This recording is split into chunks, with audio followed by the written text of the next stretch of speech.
Hello বন্ধুরা, আমি ঝুমা। আমার চ্যানেলে সকলকে স্বাগত। আজ আমি আপনাদের সাথে সাবুদানার বড়া রেসিপি শেয়ার করব। আর সাবুদানার বড়া কিভাবে বানাবেন, কিভাবে বানালে কড়াইতে চিপকে যাবে না, আমি পুরোটাই আপনাদের সাথে শেয়ার করব। একদম মুচমুচে খাস্তা সাবুদানার বড়া, যার বাইরেটা একদম ক্রিস্পি আর ভিতরটা নরম, দারুণ টেস্টি। উপবাস হোক বা বিকেলের নাস্তা, একদম পারফেক্ট রেসিপি। খুব সহজ উপকরণে আর কম সময়ে কিভাবে বানাবেন সব টিপস সহ আজ আমি আপনাদের সাথে শেয়ার করব। একটা বোলের মধ্যে আমি নিয়ে নিচ্ছি সাবুদানা।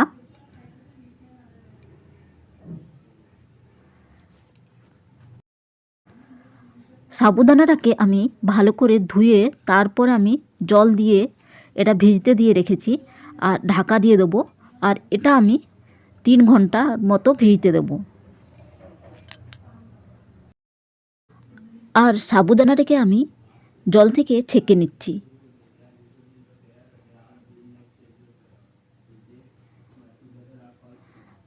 আর এরকম চালনিতেই আমি 1 ঘন্টার মতো রেখে দেবো, যাতে উপরটা শুকনো শুকনো হয়ে যায় আর পুরো জল শুকনো হয়ে যায় আর কি। এই জন্য 1 ঘন্টা ছেড়ে দেবো এরকম অবস্থায়। এরপর একটা কড়াইয়ের মধ্যে আমি নিয়ে নিচ্ছি 1 মুঠো কাঁচা বাদাম। আর বাদামটাকে ভাজতে থাকবো শুকনো খোলাতেই, যতক্ষণ না বাদামের উপর বাদামটা ফেটে ফেটে যাচ্ছে আর ছালটা ছেড়ে যাচ্ছে।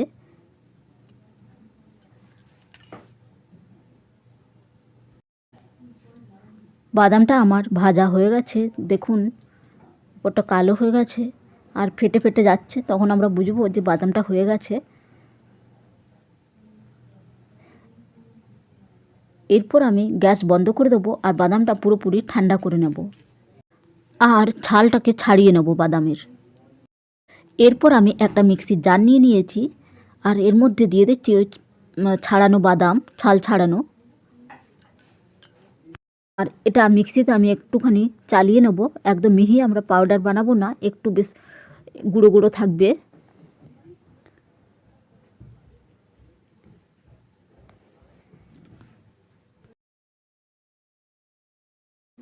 এরপর দেখুন সাবুদানাটা আমার উপরে জলটা শুকিয়ে গেছে, পুরো শুকনো শুকনো দেখাচ্ছে।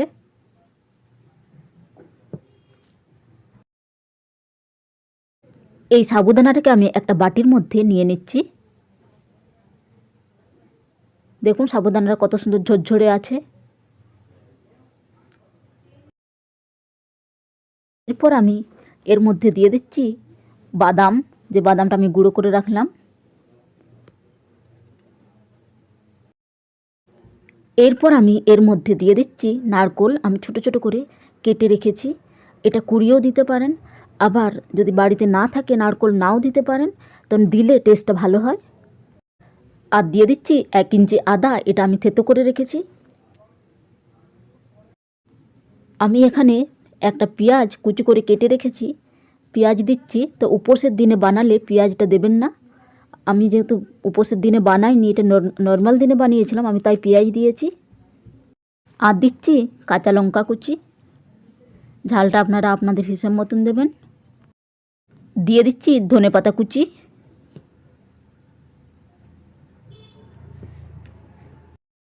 দিয়ে দিচ্ছি 2টো আলু, আলুটা গ্রেট করেও দিতে পারেন, আবার চটকেও দিতে পারেন।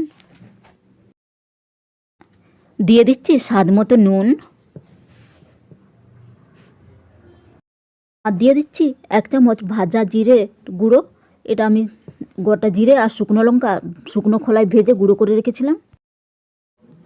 আর দিয়ে দিচ্ছি অর্ধেকটা পাতিলেবুর রস।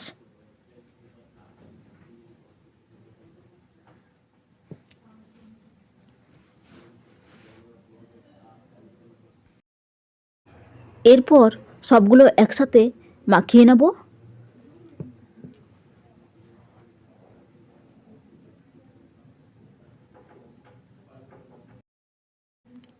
সব একসাথে ভালো করে মাখিয়ে নিয়েছি। এটাতে বন্ধুরা একদম জল ইউজ করবেন না। সবশেষে আমি এর মধ্যে দিয়ে দিচ্ছি 2 চামচ কর্নফ্লাওয়ার। কর্নফ্লাওয়ার যদি না থাকে এটাতে বেসন দিতে পারেন। এটা অবশ্যই লাগবে, এটা বাইন্ডিংয়ের কাজে লাগে, না হলে চিপকে যাবে বন্ধুরা। আবার ভালো করে একসাথে মাখিয়ে নেব। আর ছোট ছোট করে এটা বড়া বানাবার জন্যে পাকিয়ে নেব। দেখুন আমার সব বানানো হয়ে গেছে। আমি প্রথমে গোল গোল করে তারপর একটুখানি করে চেপটে নিয়েছি। সব বড়াগুলো আমি বানিয়ে নিয়েছি।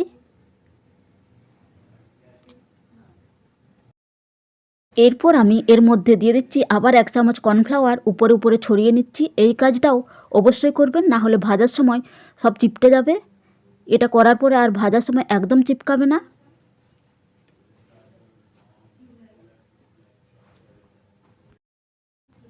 আর আমি হাত দিয়ে এটা কর্নফ্লাওয়ারগুলো লাগিয়ে নিচ্ছি উপরে উপরে।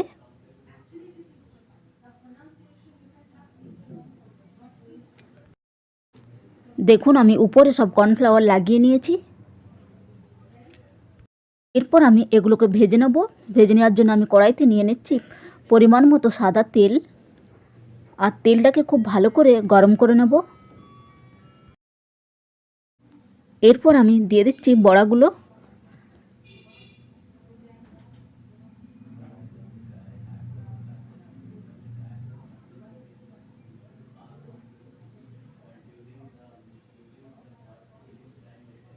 একসাথে বেশি বড়া দেবেন না, না হলে আবার চিপকে যাবে।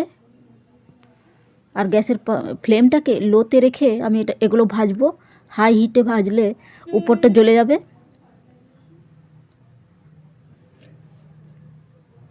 আর একটা সাইড হতে দেবো, ঘন ঘন উল্টাবেন না। এরপর আমি উল্টে নেব। দেখুন আমার একটা বড়াও চিপকে যায়নি।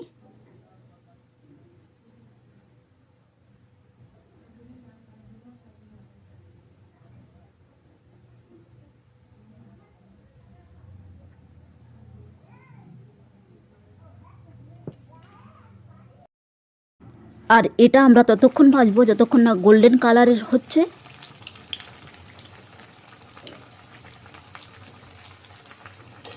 আর গ্যাসের ফ্লেমটাকে লোতেই রাখবেন বন্ধুরা। হাই হিটে ভাজলে উপরটা জ্বলে যাবে আর ভিতরটা কাঁচা রয়ে যাবে। দেখুন আমি উল্টে পাল্টে লাল করে ভেজে নিয়েছি। এগুলো হয়ে গেছে। এরপর আমি উঠিয়ে রেখে নেব।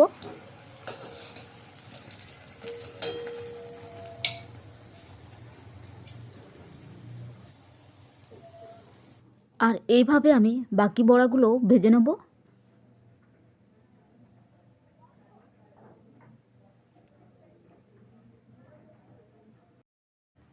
আর একইভাবে আমি বাকিগুলো ভেজে উঠিয়ে নেব। বন্ধুরা আমার সব ভাজা হয়ে গেছে। আর এই বড়াগুলো খেতে এত টেস্টি হয়, মুখে প্রকাশ করা যাবে না। একবার বানিয়ে না খেলে বুঝতে পারবেন না। খেতে অসাধারণ লাগে বন্ধুরা। প্লিজ একবার ট্রাই করবেন সাবুদানার বড়া। আর সব বড়াগুলো আমার খুব সুন্দর মুচমুচে হয়েছে। তাহলে বন্ধুরা ভিডিওটা ভালো লাগলে লাইক, কমেন্ট, শেয়ার, সাবস্ক্রাইব করতে ভুলবেন না। দেখা হচ্ছে নতুন ভিডিওর সাথে। বাই বন্ধুরা, ভালো থাকবেন, সুস্থ।